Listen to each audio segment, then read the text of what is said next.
Hello everyone. তো আজকে বরিশাল থেকে ভোলার উদ্দেশ্যে রওনা দিয়েছি। তো এখান থেকে লাহারাট লঞ্চঘাট থেকে লঞ্চে উঠছি ভোলার উদ্দেশ্যে। তো বরিশাল মানে হলো নদ নদী খাল বিল, কত সুন্দর মনোরম পরিবেশ, এগুলো কেবল বরিশালের মানুষ যারা তারাই উপভোগ করতে পারে। আসলে কি বলবো, বরিশাল মানেই হলো প্রকৃতির অপরূপ সৌন্দর্যের এক লীলাভূমি। যেদিকে তাকাবেন দেখবেন কোথাও হয়তো নদীর পাশে নীলুয়া বাতাস, বড় বড় চর,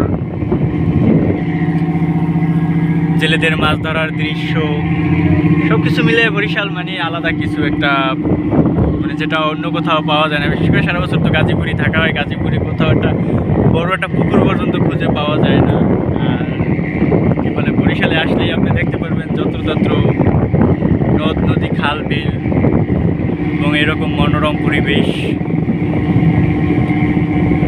এই জন্যই যেখানেই থাকি না কেন দিন শেষে টানটা বরিশালের প্রতি থাকে। বরিশালের প্রকৃতির সাথে মেশার যে সুযোগ, এটা হয়তো অন্য কোথাও পাওয়া যায় না। দিন শেষে আবার বরিশালেই আসি এবং বরিশালই ভালো লাগে, এটাই বাস্তব। আর এমনি আমার সবসময় ব্যক্তিগতভাবে প্রকৃতির কাছাকাছি থাকতে এটা বেশি ভালো লাগে। শহরের চাকচিক্য কখনই তেমন একটা ভালো লাগে না। এরও একটা কারণ হইতে পারে, হয়তো বা ছোটোবেলা থেকে গ্রামে বড় হয়েছি, বা এরকম বরিশালের একেবারে চরাঞ্চলে।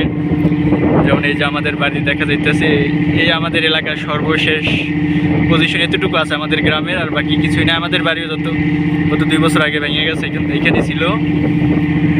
এই হলো অবস্থা।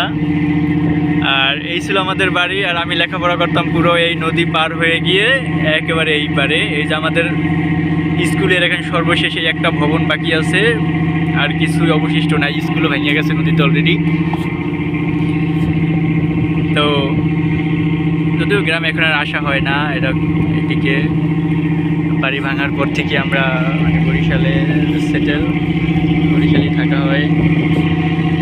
যেমন আজকে জয়েন করছি বরিশালে, এখন দাদা বাড়ি, বড় কাকা ছোট কাকা তারা আবার বাড়ি হয়েছে ভোলার ওইদিকে।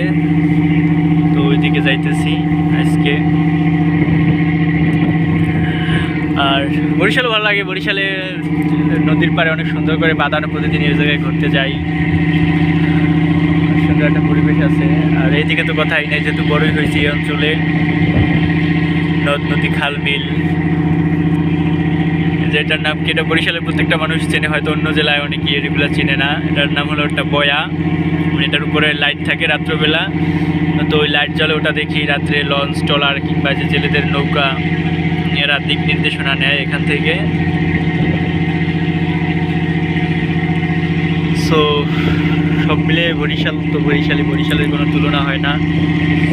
আসলে ভালো লাগে বরিশাল। জন্মগ্রহণ করে ধন্য, যেরকম একটি অঞ্চলে জন্মগ্রহণ করছি, প্রকৃতির সাথে মেশার সুযোগ পেয়েছি, দেখার সুযোগ পেয়েছি। এই হলো আমাদের গ্রামের সর্বশেষ অবস্থা। এতটুকু বাকি আছে, পুরাটি গ্রাম শেষ, এই অংশটুকু আছে, আর অবশিষ্ট কিছুই নাই, শুধু নদী। এই ছোট্ট একটা নদী ভেঙে কত বড় হয়ে গেছে। এই নদীটা অনেক ছোট ছিল আগে। ওই দিকটা হলো ভোলা, আর ওই দিকে যেটা রেখে আসছি ওই দিক দিয়ে বরিশাল।